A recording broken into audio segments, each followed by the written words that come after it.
Okay, this is a Bible study for Palm Sunday, and we left off chapter 6, verse 9. Noah's fixing to save us.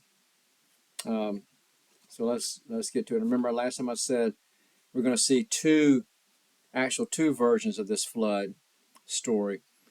Um, Before going, let me mention this to you. The flood story is not new to the Bible. There's something called the Gilgamesh epic. It's from Babylon. And there was a flood story in Babylon. You remember Israel was in Babylon in exile for a long, long time. So they knew that story. So whoever put this together knew the Babylonian flood story, which is way older than this one. Okay, and that doesn't mean that we shouldn't pay attention. What it means is that the people of Israel who put this Bible together, this scripture together. Of course, they were living in a culture. They were surrounded by what they considered to be, pagan people not like us who don't worship God, who worship their own things. Well, these other people had their creation stories, their myths, their just like we do.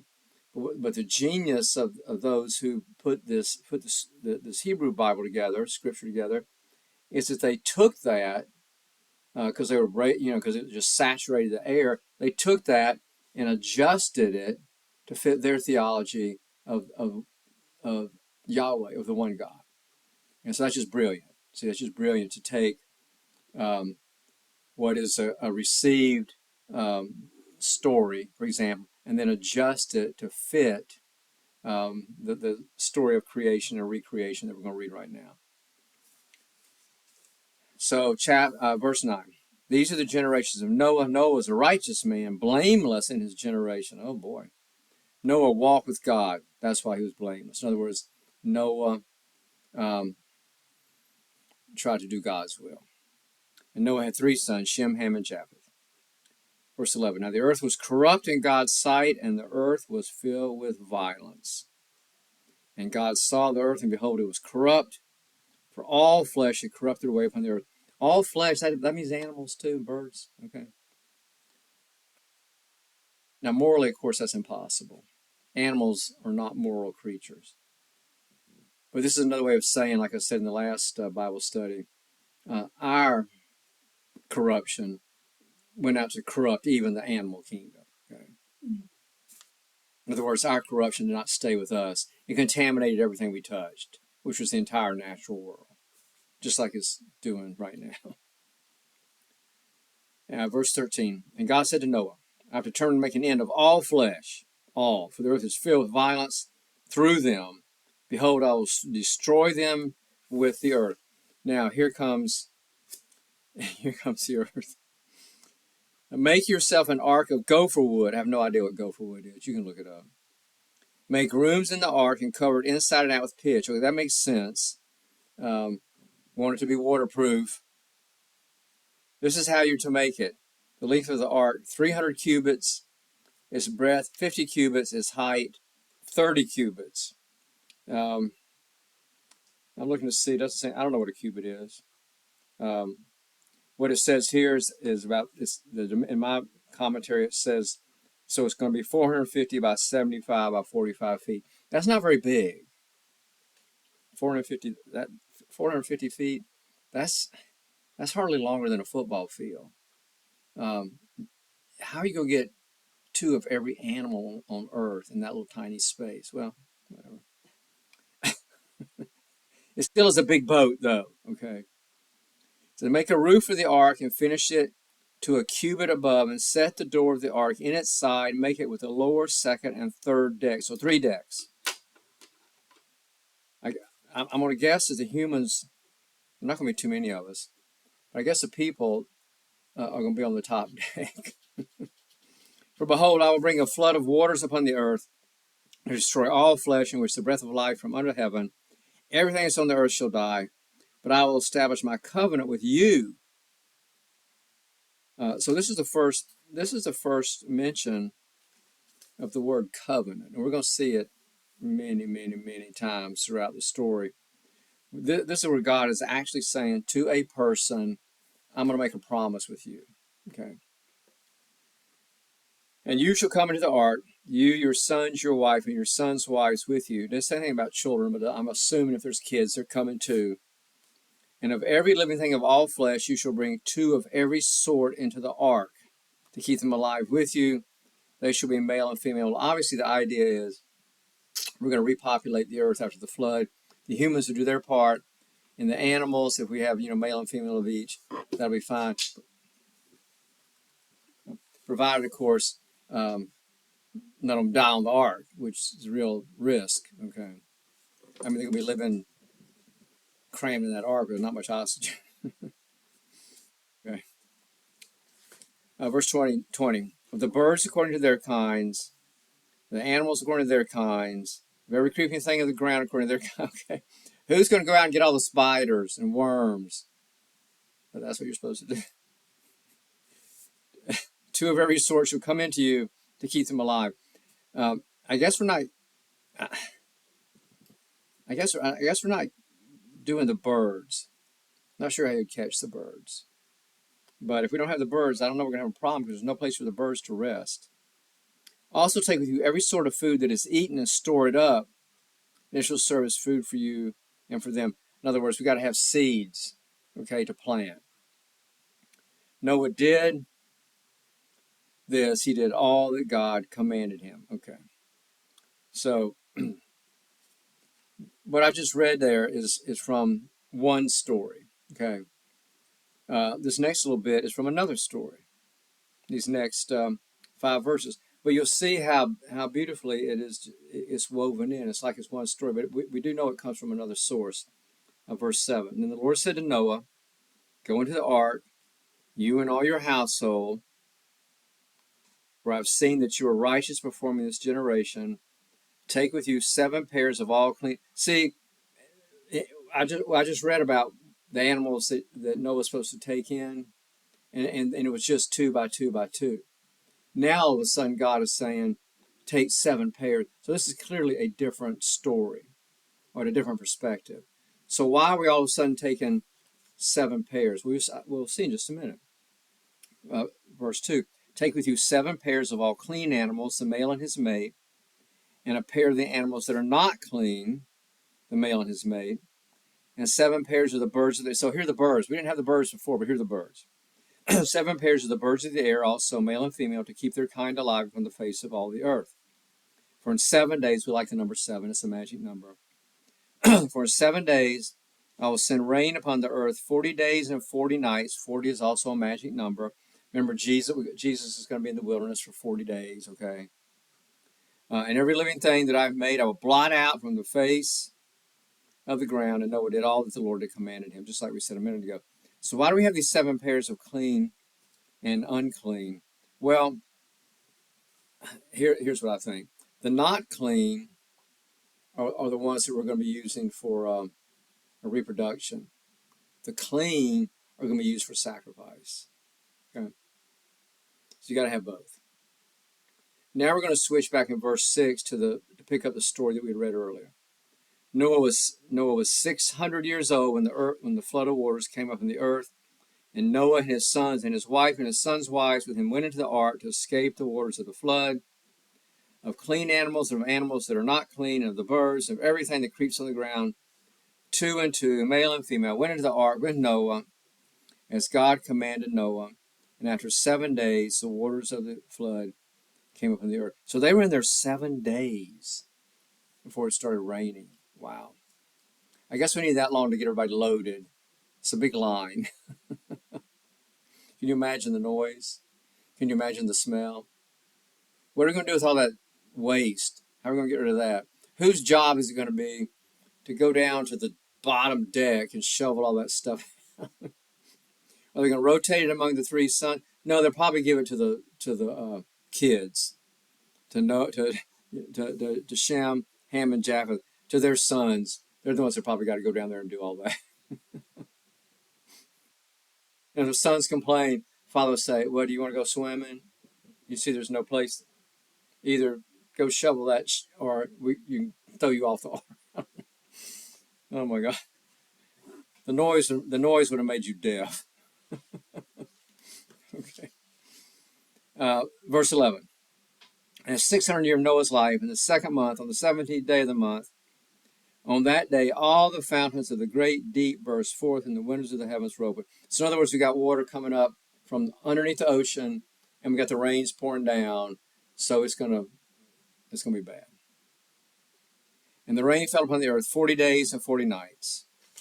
On the very same day, Noah and his sons, Shem and Ham and Japheth, and Noah's wife, and the 3 wives of his sons with them entered the ark, they and every beast according to his kind, and all the cattle according to their kinds, and every creeping thing that creeps on the earth according to his kind, and every bird according to its kind, and every bird of every sort. See, this is a lot of repetition, okay, because we've got 2 stories. They went into the ark of Noah, 2 and 2 of all flesh, in which there was the breath of life, and they that entered, male and female of all flesh, went in as God had commanded him, and the Lord shut him in. So God shut the door. The flood continued 40 days upon the earth, and the waters increased and bore up the ark, and it rose high above the earth. The waters prevailed and increased greatly upon the earth, and the ark floated on the face of the water. So, in this story, um, the whole earth is covered with water. Now, of course, there's absolutely no geological evidence for this whatsoever. This is a story, okay? It's a story of, ultimately, it's a story of God's grace. You know, our sin, we just got so horrible that God was ready to give up. But as I've said to you before, and I'll keep saying to you over and over again, the last word in all of these stories is God's grace and our hope. Okay, that's the whole point of reading the Bible. No matter how bad it gets, God's grace is greater, and we have this hope that sustains us in the darkest of times. Verse 19, and the waters prevailed so mightily upon the earth that all the high mountains under the whole heaven were covered. The waters prevailed above the mountains, covering them 15 cubits deep. So these mountains were not just barely covered, the waters way above the mountains. And all flesh died that moved upon the earth, birds, cattle, beasts, all the swarming creatures that swarm upon the earth, and every man. That would have been a horrible death, wouldn't it? I mean, you're not in the ark. It just starts to rain. You think, oh, well, it's raining. Oh, it's still raining. Oh, the rivers are overflowing. The sea is coming in. The lakes are rising. Oh, let's go up a little higher. It's still raining. The seas are still rising. Let's go up a little higher until we get as high as we can, and the water still keeps coming. Let's see, verse 23. He blotted out every living thing that was upon the face of the ground, man and animals and creeping things and birds of the air. They were blotted out from the earth. Only Noah was left, and those that were with him in the ark, and the waters prevailed upon the earth 150 days. So what is that? 5 months plus the 40 days. It's half a year. It's a long time. Do we have enough food? We can't start killing the animals because there's only 2 of each. Hope we have enough food. Didn't say anything about food, did it? Didn't say anything about taking enough food for 6 months. I guess God just assumed that Noah could figure that out. Food and water, by the way, water. I guess they could get the rainwater and catch that. That would be okay. But chapter 8. But God remembered Noah. What do you mean? Did God forget? What does that mean, God remembers? Does that mean that God just let it start rain, made it start raining, and left? And then at some point, I said, oh, wait a minute. I seem to think that I did something. I told somebody something. Oh, yeah, Noah. Let me go see how he's doing. No. In the Bible, we see this phraseology all the time. God remembers. The better way to understand that is that God is getting ready to act. So a better translation was, God is getting ready to act for Noah. Okay. God remembered Noah and all the beasts and all the cattle that were with him in the ark, and God made a wind blow over the earth, and the water subsided. The fountains of the deep and the windows of the heavens were closed, the rain from the heavens was restrained, and the waters receded from the earth continually. At the end of 150 days, the waters had abated. In the 7th month, on the 17th day of the month, The ark came to rest upon the mountains of Ararat, and the waters continued to abate until the 10th month. And the 10th month, on the first day of the month, the tops of the mountains were seen. Okay, so where's the ark? Well, it's on the mountain of Ararat. Where the heck is Ararat? Um, well, there is a place called Ararat in Armenia, according to my commentary. Um, it always tickles me when you read these, National Geographic shows or these other little specials.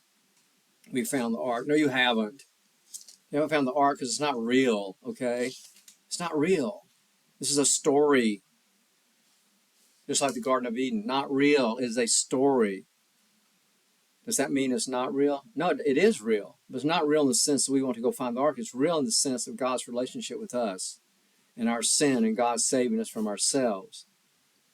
So, yeah, I mean, I guess, more power to any, archaeologist or whatever who gets somebody to give them a big old multi-million-dollar grant to go find the ark. More power to you. Have at it. You're not going to find it because it's not there. Just like you're not going to find the garden because it's not there, okay? You're not going to find the Shroud of Turin because it's not there. You're not going to find the chalice because it's not there, okay? We're so literal, which misses the entire point. If the Bible was to be taken literally, it would be an absolute waste of time. Why would you read something that's like 3,000 years old for its literal meaning? It has no purchase whatsoever on our life today, okay? But if we read it in terms of it being real, as far as a story illuminating our relationship with God, then yes, it means as much today as it did the first time the story was told around some campfire. When somebody said, "Hey, you want to hear about Adam?" "Yeah, who's that? Let me tell you a story." Okay. So in our story, we were on the mountain and it stopped raining. And next time we will pick it up with Noah sending out some birds to find out if there's any land. You'd think Noah could just look out the window or just come out to the deck of the boat and look down. Oh, there's some land. We can come out. I'm not sure why he's sending the birds out, other than maybe he's thinking, okay, it's dry right here, but I wonder if it's dry out there where I can't see. Because if as far as he can see is still water, you don't need to send a bird out because you can't get there anyway. Just wait until the water's gone and it's dry, and then you can come out. You don't need a bird to tell you that. But I guess Noah wants to send the birds out, so that's fine. Send them out. But see, so this is my point, right? If this were literally true, you're not going to send a bird out. You don't need to send a bird out. Just look. And if there's some dry ground, as far as you can see, then send one of your stupid sons out to go check it out. And Ham, go down there and see if there's some dry land, and come back and tell us, or send up a signal or something. But anyway, we'll pick it up here next time, and I'm sad to say that once we get out of the boat and onto land, we start sinning again in about 2 seconds. Can't do it. Can't do it. We can't do it. But God doesn't flood again. So off we go. And from that point, we'll see where our story takes us. So I will see you for the Easter Bible study. Peace.